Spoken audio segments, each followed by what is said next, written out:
was a smart of these kids, or there was an organization like Nifty around to really guide us in the right direction.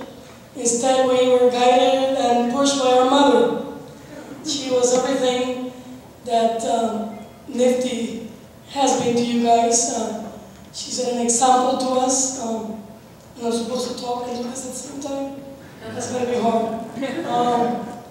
Maybe one of you guys can help me with that. You want to come and help me? You can move the button while I'm talking. I can't do two things at once.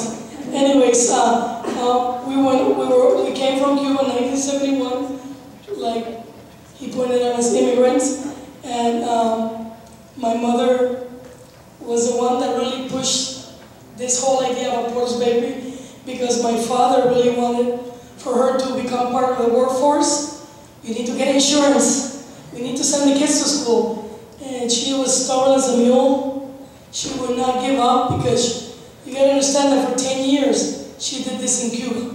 She did it 10 years to support us, because my dad went to a labor camp, making $8 a month. And she was fired from a very lucrative job that she had.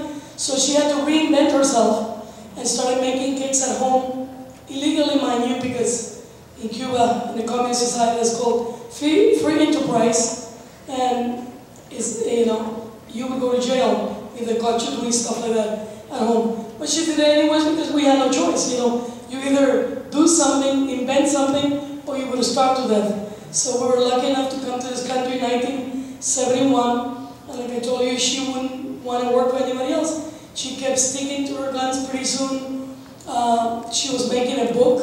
She started making a book, putting pictures in an album, and people would come to her house, and the people that came to her house were immigrants that knew of her.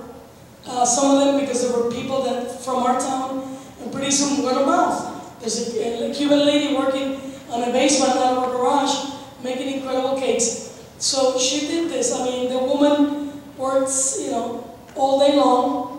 The weekends, she never went to bed.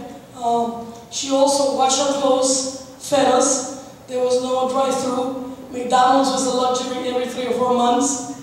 It was not a staple that people have every day. So, I don't know anybody that had the type of work ethic that my mother had. She would put in, like I said, work all night long. I would go to the movies with my friends. I would come back and there was no bed for us to go to sleep, because she had baked the cakes and she had put sheets on our beds, and she would flip over all the cakes, because most of the cake and the wedding cakes were done on the weekend.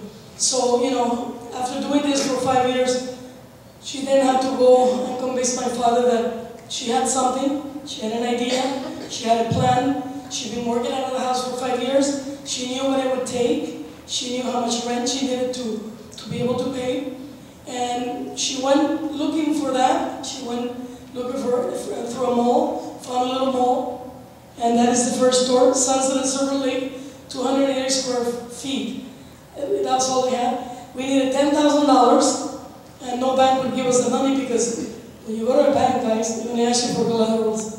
And we didn't have any collaterals, not even, just a little jalopy card. So, Lord and behold, we were lucky enough. She ran into a Cuban immigrant that knew of her work, that was working in the bank at the time. And in those days, they could take a leap of faith and say, go to the big boss and say, what, I know of her work, I believe in her, and I think she can make it. You can't do that now, but back in the days, you could. So in 1976, we opened our first store, like I told you, and that's my brother. He was 14 years old, and that's the only oven that we had, and we would mop the floors and fight over who would do the dishes that week. We, of course, did not get paid, so my mother had zero employment. It was my dad who worked for free after coming out of his regular job. My grandmother would also pitch in it. My brother, my sister, and I came from school, and we would do dishes. By watching her, my sister and I learned how to decorate cakes, and my brother became a baker by watching her, what she knew.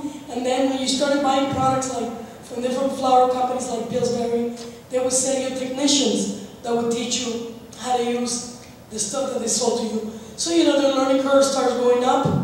And in 1980, Glendale, the city of Glendale, is going through some changes. major changes. The streets all broken up, Brand Boulevard. The Glendale Galleria comes to Glendale, which is one of the 10 grossest malls in all the United States. They come to Glendale, they get everybody out of business. So all the little moms and pops in Glendale go out of business because everybody's not going to the mall to get their stuff.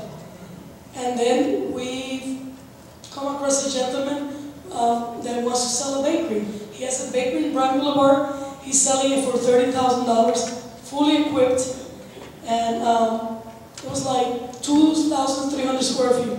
Now, that was an incredible price because bakery equipment is very expensive.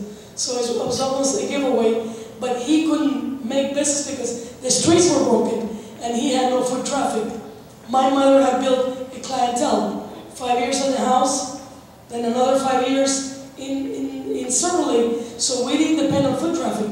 Our customers came because they knew of her and because of the quality of her work. So we flourished when everybody was going out of business, we flourished. And then 2 years after that, the city decides that Glendale is going to kick it up a notch and they're going to go into what they call redevelopment. And it's going to change the whole landscape of the city. No more little stores, but big, tall buildings. And we're standing in the property, we're standing in the way of progress. And so we have a 2-year lease left. And the guy that owns the whole block that wants to sell it has to come up with an offer. So he relocates us across the street.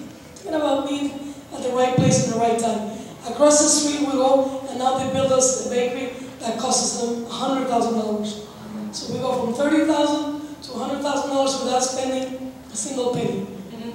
All of a sudden, what happens across the street? The 330 building comes up, 15 floors. Every floor has 2,000, 3,000 employees. So now we're beginning to get people, not just my mother's customers, but regular employees that are working and they need to be fed. So we see the need, we see the opportunity. We kick it up into the coffee business. We jump in the coffee business. We start coming up with sandwiches. First we start with Cuban sandwiches and very ethnic style sandwiches. We start selling my #1 seller to this day, my mother's potato balls. People come from all over the place, whether San Diego, Las Vegas, mashed potato and ground beef. That's patented now, by the way. That's the only item that we patented. But so people start coming because, food has a way of bringing people together. And if you walk into any of our given stores, there's no separations, there's no difference in colors, and there's no difference in how much people make. They just come in because they like food. And food brings people together like nothing else in the world. It opens doors and it brings people together. As we grew up in this business, we became passionate about this thing that my mother had started. It became our baby. So even though typical immigrants, my mother would not have it if we didn't go to school. My brother is an economic major. My sister became an accountant. And I went to UCLA, got a master's, was going to go to law school, and quit and never looked back. Started doing the business. And the fun thing is at the end of the day, what we felt, like I said, we fell in love. We have a passion. This is your child, your baby. You want to nourish it. You want to take it to the next step. So we were able to take a mom and pop to the next level. We were able to, we have an incredible branding. People know us all over the place. I mean, you fly to San Francisco. My daughter is up there studying, and she sends me pictures of people flying to San Francisco with bags. I go to Las Vegas, I see people with my bags, and I feel like running after them and kissing their feet because I go to Hollywood Bowl, everybody's eating my stuff.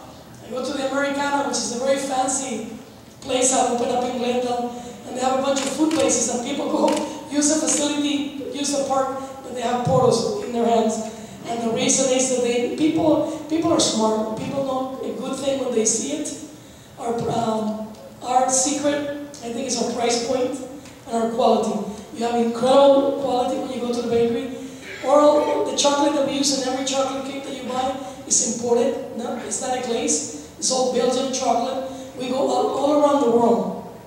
We go to Europe every year, twice a year, looking for the new things that are coming up, new ideas, coming up with better ingredients, buying high-grade butter that might not be accessible to you guys, or grade A fruits that you don't even know that it's out there, but it's available when you are in the food business. So you keep learning, you keep growing, you keep educating yourself, which is the most important thing. And even at this level, 40 years later, every day we learn something new.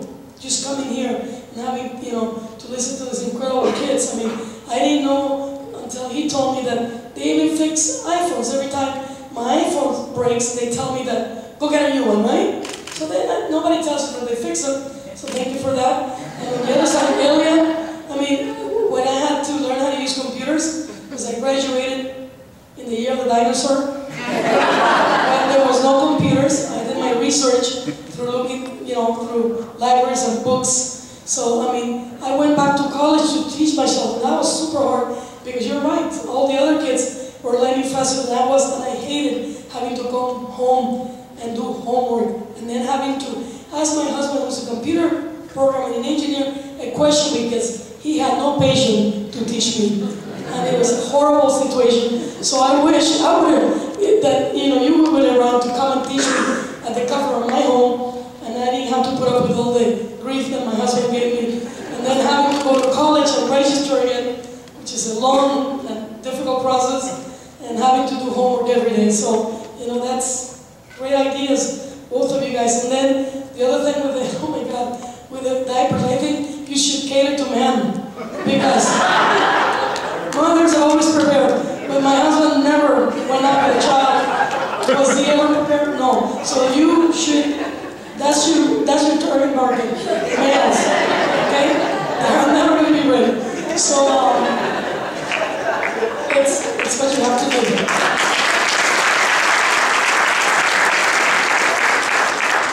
So we're still working every day. That's the other thing. You have to have work ethic. We got that from my mother. I used to work 7 days a week. Now I'm down to 6 days a week. And if on my day off I need to do something like this, I jump at the chance to come and do it, because it's my way of giving to the community, and also it's a way of branding our name. And maybe there's people here that don't know about us. So every opportunity that I get, I go on around and I lecture. The other thing I have to tell you guys that at the beginning, you're going to be working real hard. You're going to have to work long hours, and you're not going to be giving back to the community until you get your little niche established. Once you establish yourself, because when you start a business, you're so small and you're working so hard, you have no time to be thinking and looking at the big picture. You're there as a slave. You work so many hours, and you don't have time to join community events. You don't go to meetings. That happens slowly when you are able to hire an employee, which is a big deal. Then you're able to go to the chambers, to go to town meetings, and then network, which is very important. If you have free time, go to all the networks, find out who the chamber are, find out where the older people are, which organizations take care of them, because that's the best way to get your clientele. To this day, we still don't advertise. Everything is word of mouth. I have one customer comes in the bakery, he tells 10 people. A little advertisement on a little paper, a one-shot deal will cost me $3,100. At 50 cents, do the math, how many pesos you can make with that kind of money? So we just don't advertise because we can't afford to do so. My prices are my selling point. My customers are my #1 way of advertisement. We have recently, we put up a Facebook page because the young people want us to do it.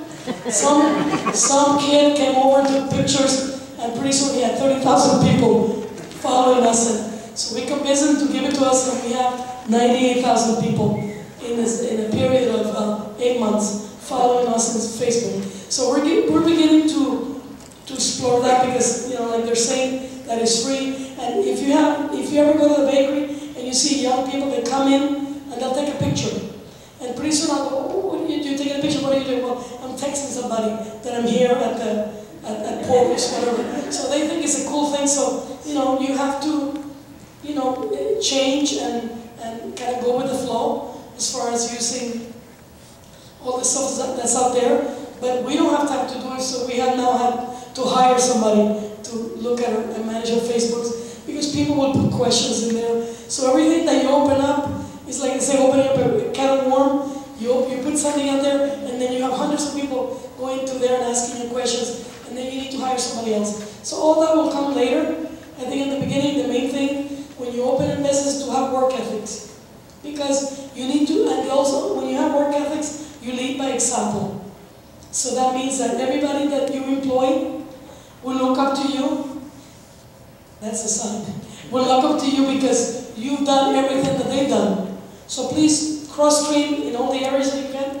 Don't have somebody else coming there and telling you what to do. You should know everything about your business before you start to hire other people, and always lead by example. So if I need to sweep the floor, I teach people how to sweep the floor. If I need to help them with a fruit tart, I do it. So whatever needs to be done, I'm there for them, and they know that. So I believe that's a very important thing that when you guys open up your business. Always lead by example, have work ethics, always think of the customers, okay? Don't think about what you're doing for yourself, always think about the people that you're working for. They're your bosses, they're the ones that are going to be paying you your salaries, you're their servants, and you should treat them with lots of respect and great customer relations. So I have a little film that I'm going to show you, and this was done by Channel 7. Again, this was free. We came out of Vista, LA, and they came in and they were nice enough to put this video together. And we were Hugh Hauser, we're very proud of that, 2005. And in September, if you go into my Facebook will be featured on the Food Channel, again, for free. We didn't pay for it. We did pay for it. We paid for it with work and being in the business for 40 years. They're coming to us and they're going to put us in a segment of a show that they're featuring. So if, I'll post it and you'll know where to see it. But we're very excited about that because we're beginning to get some validation from the media too. So thank you so much for your time. And if you guys have any questions, the kids that are working in projects about anything that you need to know about starting a business, please come and ask me. I'll be hanging around. Thank you.